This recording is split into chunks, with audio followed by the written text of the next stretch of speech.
Le président du Parlement européen, le social-démocrate italien David Sassoli, est décédé dans la nuit de ce lundi à mardi, en Italie. Les compagnies aériennes recommencent à faire voler des avions à vide pour ne pas perdre leur créneau horaire, conséquence de la pandémie et de règles jugées absurdes. Avec la réouverture des écoles dans de nombreux pays européens, la demande de dépistage du Covid-19 a explosé.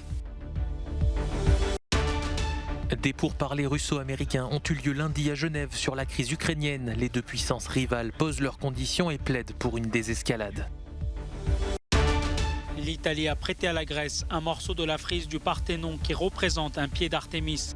Le fragment sera exposé au musée de l'Acropole à Athènes.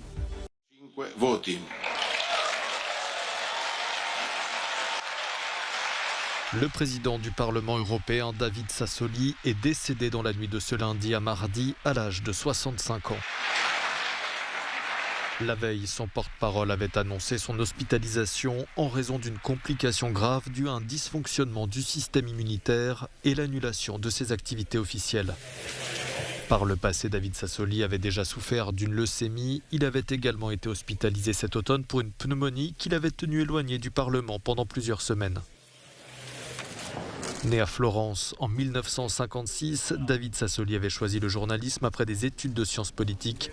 Il a intégré la RAI, la télévision publique italienne, en 1992, avant d'en devenir l'un des présentateurs vedettes. Le social-démocrate italien présidait le Parlement européen depuis 2019. Bonjour, chers collègues. 18 000 avions qui volent sans aucun passager. C'est ce que pourrait être obligée de faire la compagnie aérienne Lufthansa au cours de l'hiver, selon son PDG, pour conserver ses droits de décollage et d'atterrissage en Europe. Face au variant Omicron, très contagieux, le nombre de voyageurs a sensiblement baissé sur le continent, mais les compagnies ne veulent pas risquer de perdre des parts de marché. Une absurdité dénoncée par le ministre belge de la Mobilité. Organiser des vols à vide est un non-sens d'un point de vue environnemental et économique, mais également pour les compagnies aériennes qui luttent contre le Covid. Hier, j'ai écrit une lettre à la Commission européenne, mais je n'ai pas encore reçu de réponse. Mais je lui demande d'assouplir les règles afin que nous n'ayons pas d'avions vides dans le ciel. En temps normal, une compagnie aérienne doit utiliser 80% des créneaux qu'elle a acquis dans les aéroports pour pouvoir les conserver. Face à la crise, ce seuil a été baissé à 50% en mars 2021. Mais ce niveau est toujours jugé trop élevé pour certaines compagnies qui veulent plus de flexibilité. Si ce régime général flexible n'est pas étendu, nous serons, en tant que compagnie aérienne, obligés d'effectuer des vols inutiles.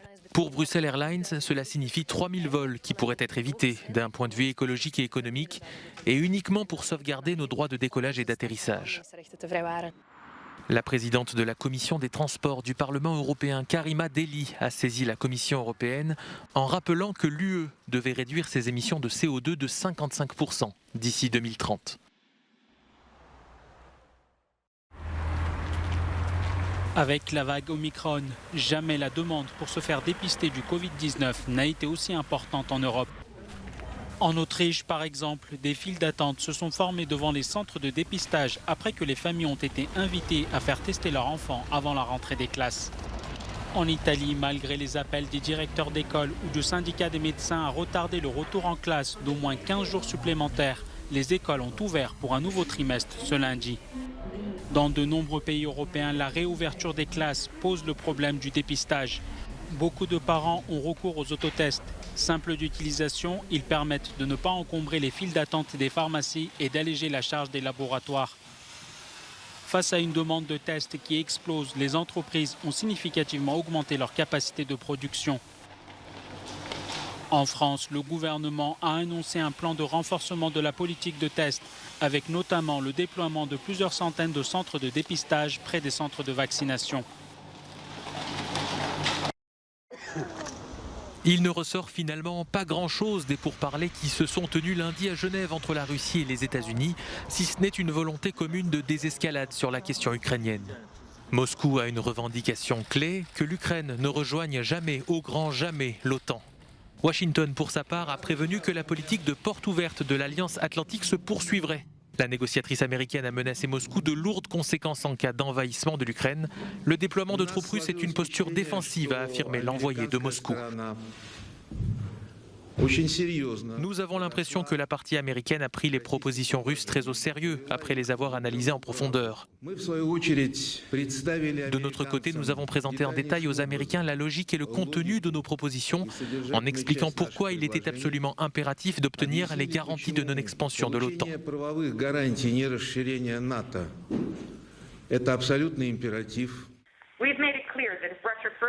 Nous avons clairement indiqué que si la Russie envahissait à nouveau l'Ukraine, il y aurait des coûts et des conséquences importantes, bien au-delà de ce qu'ils ont connu en 2014. Ces coûts incluront des sanctions financières. Ces sanctions pourront cibler des institutions financières clés et les exportations qui ciblent des industries clés.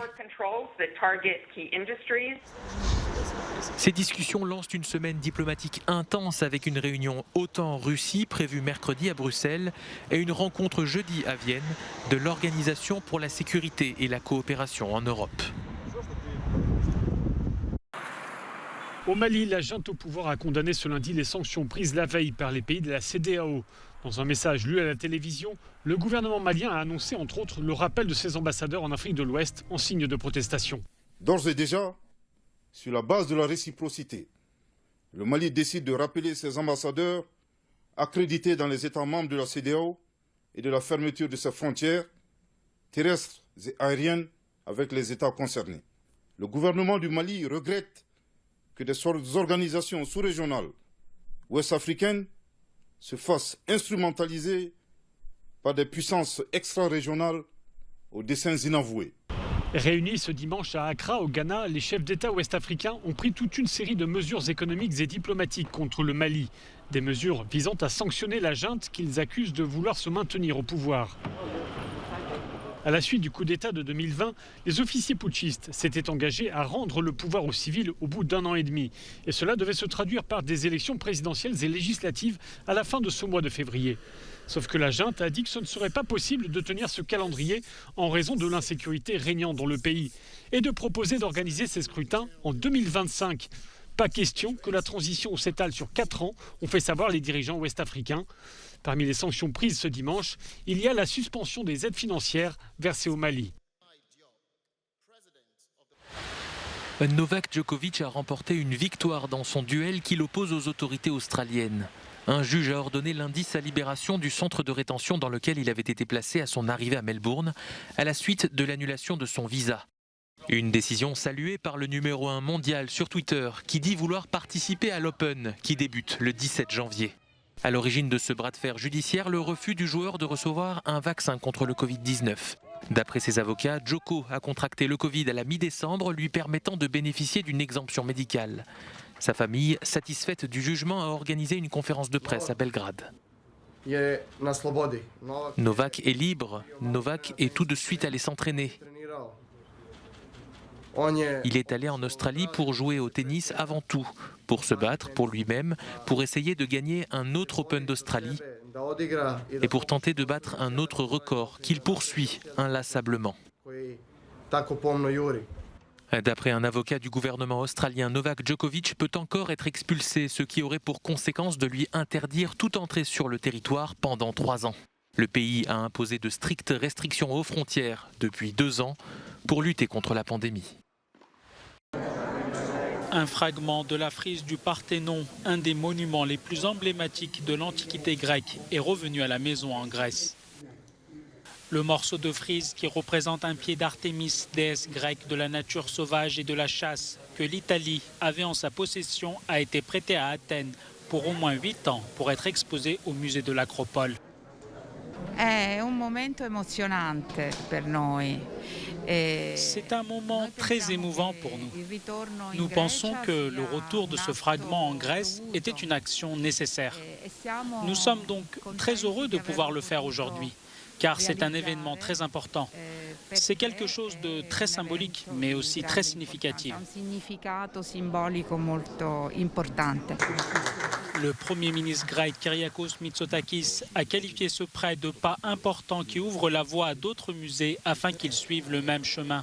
En effet, la Grèce demande depuis des décennies à Londres le retour des marbres du Parthénon, détachés du temple antique de l'acropole d'Athènes et expédiés au Royaume-Uni au début du 19e siècle.